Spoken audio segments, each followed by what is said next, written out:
Imagina, você confia numa palavra, num acordo verbal, numa promessa selada apenas por confiança, e no fim, aquilo vira uma cilada. Foi exatamente isso que, segundo Flávio Bolsonaro, aconteceu nos bastidores da famosa Carta do Temer. Ele declara: essa carta seria o pacto da pacificação. Eles prometeram que, ao produzir essa carta, tudo seria esquecido.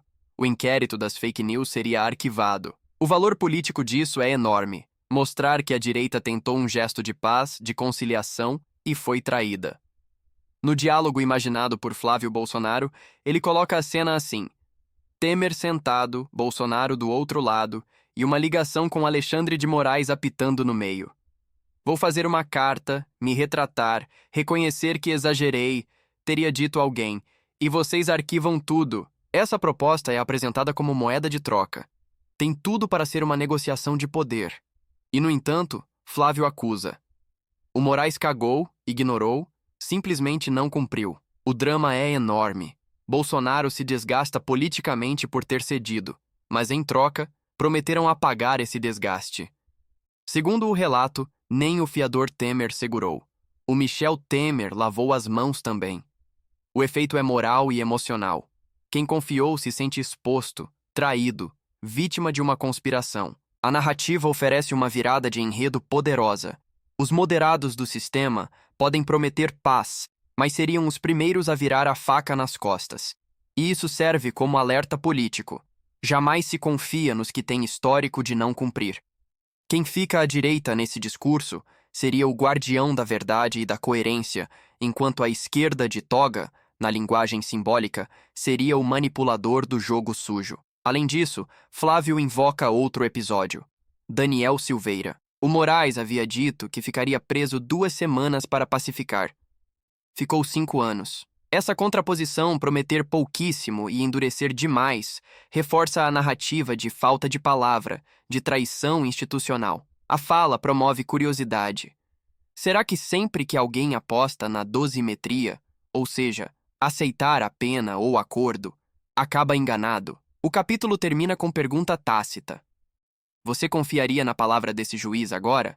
Preparando o terreno para os próximos atos. Se no primeiro capítulo colocamos o momento da promessa e da traição, agora avançamos para como esse enredo foi virado contra quem prometeu. A carta, inicialmente apresentada como gesto de aproximação, virou arma na mão de quem não cumpriu. Flávio Bolsonaro descreve que aquele ato de pacificar foi usado pelo Alexandre de Moraes como prova de hiperbolia, como argumento de que Bolsonaro arquitetava um golpe desde ali, uma inversão de narrativa que transforma quem buscava conciliação em acusador de golpe. É como se o adversário dissesse: você mesmo reconheceu que exagerou, e usasse isso contra você. A carta foi usada para dizer que ali começava um golpe antijudiciário quando Flávio sustenta que, na realidade, o acordo era justamente para evitar desgaste mútuo. Ou seja, o gesto de implorar paz virou elemento de acusação. A virada de tabuleiro é dramática e rende tensão política. Quem negocia é acusado de conspirar.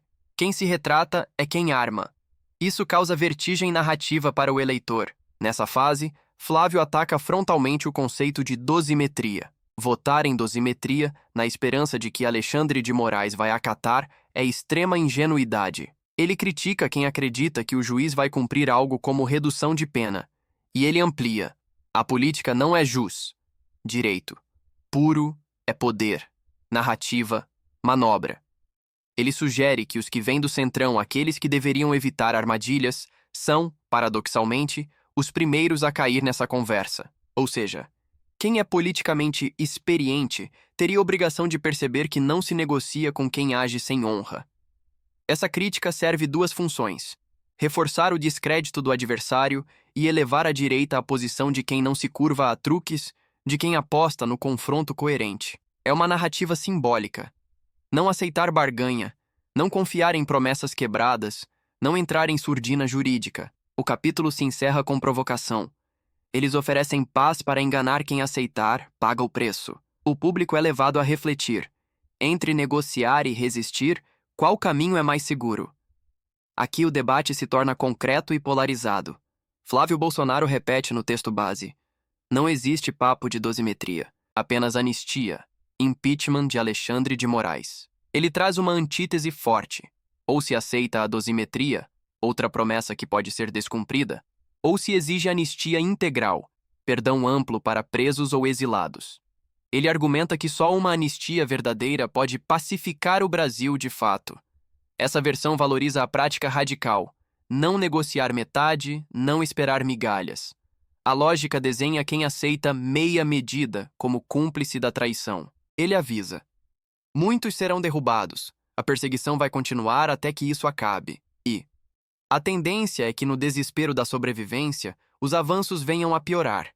Ou seja, negociar com quem não honra implica retrocesso.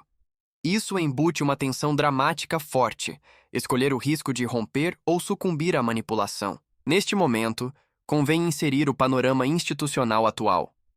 A Ação Penal 2668, que considera Bolsonaro réu por tentativa de golpe, organização criminosa e outros crimes, é presidida por Alexandre de Moraes como relator. Essa ação pesa como espada sobre a narrativa de traição. O mesmo homem que prometeu arquivar processos agora é o protagonista que decide penalidades severas. Qual legitimidade política resta para quem rompeu acertos verbais? Ali, a trama passa da retórica para o cenário real das condenações e acusações, transformando o discurso em fato. Flávio poderia ser citado dizendo no contexto atual que votar em dosimetria é dar poder para quem não honra, ou que a anistia não é concessão, é reparação. Esses termos reforçam que o direito não é concessão de quem perdoa, mas norma de quem resiste. A polarização se acirra. Quem está à direita é colocado como defensor dos que foram perseguidos, dos que têm seu destino amarrado por decisões judiciais duras, injustas. No fim deste capítulo, o público é desafiado: aceitar migalha ou exigir redenção completa. Chegamos ao capítulo da tensão máxima, onde o conflito prometido vira disputa aberta. Em 2025, o STF condenou Jair Bolsonaro a 27 anos e 3 meses de prisão na Ação Penal 2668, imputando crimes como tentativa de golpe e organização criminosa, sob relatoria de Alexandre de Moraes. Essa sentença é a materialização da narrativa que ameaça quem ousar desafiar o establishment, ou seja, prometeram arquivar, mas condenaram com rigor máximo. Depois disso, Moraes decretou prisão domiciliar para Bolsonaro, sob acusações de descumprimento das medidas cautelares, uso indireto de redes sociais ou postagens feitas por terceiros, e mandou apreender seus celulares. A narrativa de Flávio Bolsonaro de que era esquecer tudo por meio da carta choca-se frontalmente com esse desfecho. Um acordo verbal transformado em condenação rigorosa. Ademais, Moraes foi sancionado internacionalmente. Os Estados Unidos impuseram sanções sob a Lei Magnitsky contra ele. Ele também teve vistos revogados. Isso amplia a cena. Não é mais somente disputa interna, é conflito institucional nacional e diplomático. A figura de Alexandre de Moraes, nesse contexto, deixa de ser apenas ministro cauteloso e se torna pivô de tensão entre poder nacional e reações externas. Flávio Bolsonaro, em declarações recentes, afirma que Bolsonaro não dará entrevistas, mesmo sob autorização implícita do ministro que lhe concedeu essa permissão. Ele chama isso de pegadinha, sugerindo que até consentimento de adversários pode ser armadilha. A narrativa se fecha. A direita não negocia mais no vácuo da confiança, mas enfrenta o poder com postura firme. No fim de tudo, o que fica não é apenas a lembrança de uma promessa quebrada ou de uma carta que deveria selar a paz. O que fica é a constatação amarga de que, no Brasil de hoje, o diálogo virou campo minado.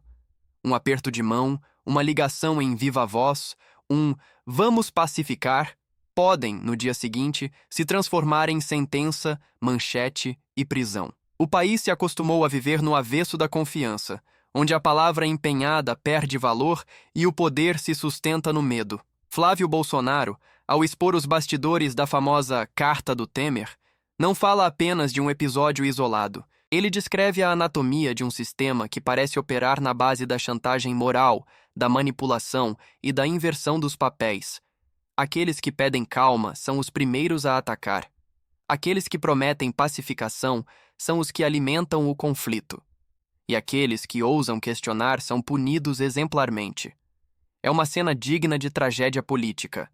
Um presidente tentando evitar o caos, um ex-presidente atuando como mediador e um ministro que, segundo a denúncia, prometeu paz, mas entregou perseguição. A carta, que nasceu como símbolo de reconciliação, virou arma nas mãos de quem controla o poder.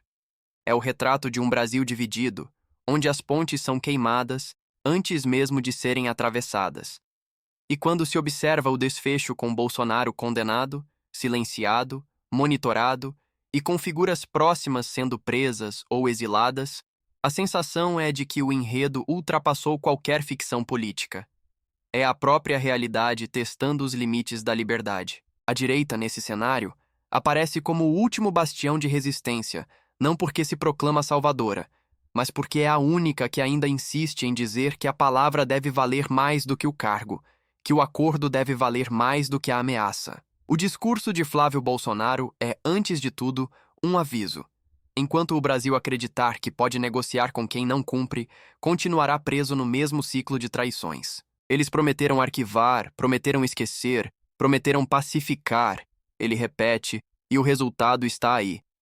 Um país fragmentado, uma nação cansada de ver seus líderes sendo julgados por tribunais que parecem ter lado, e um povo que começa a desconfiar até da própria justiça. Mas talvez o ponto mais simbólico de tudo seja este.